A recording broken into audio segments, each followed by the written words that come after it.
আপনি আমাকে গুন্ডাদের হাত থেকে বাঁচিয়েছেন, আপনাকে কি বলেছে? আর বলতে হবে না, চলো বোন। আমার রানী আম খেতে খুব ভালোবাসে। রতন, মিষ্টি আম এনেছিস তো? মাথা একদম ঠিক নেই। ওরা তো দুই ভাই রানীকে আনতে বাস স্ট্যান্ডে গেছে। এত বেলা হয়ে গেল, এখন আসছে না কেন? বাসেরও কি মানুষের মতো সময় জ্ঞান নেই?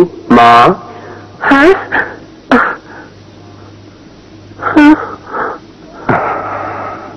এই কি হয়েছে তোদের? রানী কোথায়? আমার রানী কোথায়? কি হলো, কথা বলছিস না কেন? রানী কোথায়? ঠিক জানি না মা, বাস স্ট্যান্ডে গিয়েছিলাম কিন্তু আসেনি। আসেনি মানে? এই জন্য মেয়েকে আমি শহরে পড়াতে চাইনি। তোরা তো শুনলি না, আমার মেয়ে না জানি কোন বিপদে পড়েছে। আমার মন জানি কেমন কেমন করছে। আমি কিচ্ছু জানি না। যেখান থেকে পারিস আমার মেয়েকে আমার কাছে এনে দে। বলো তো আমি কে? আমার রানী মা। মায়ের সাথে মজা করার অভ্যাসটা বুঝি গেল না? না, আমি তো বড় হয়েছি যে মজা করবো না। আয় বস এখানে।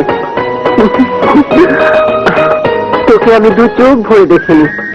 তোকে দূরে রেখে আমি এক মুহূর্তে শান্তি পাই না মা। আমারও ভালো লাগে না মা, তাই একেবারে চলে এসেছি। পরীক্ষা শেষ, এখন থেকে আমি তোমার কাছেই থাকবো। এই তো আমার লোক মামুনি। দেখি ভাইয়া, মা মেয়েকে পেয়ে আমাদের কথা একদম ভুলে গেছে। তাই তো দেখছি। দেখ, সেই শুনে করবি না ভাইয়া। আমি মেয়ে, আমার দামই আলাদা। মা, তুমি ভাত বাড়ো, আমি আসছি। আজ তোমার বাবার কোথায় যাবি? বেগমদের বাড়ি। এক্ষুনি যাবি? হ্যাঁ, যাব। বেগম আমার সবচেয়ে প্রিয় বান্ধবী।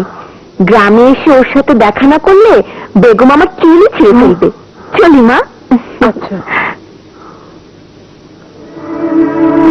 তো জানি না কত বড় দুঃখ নিয়ে ওকে ফিরে আসতে হবে। বেগম, বেগম। আরে রানী, শহর থেকে কবে এলা? আজই। বেগমরা কোথায় হিলাল ভাই? তুমি বেগমদের কথা কিছু জানো না রানী?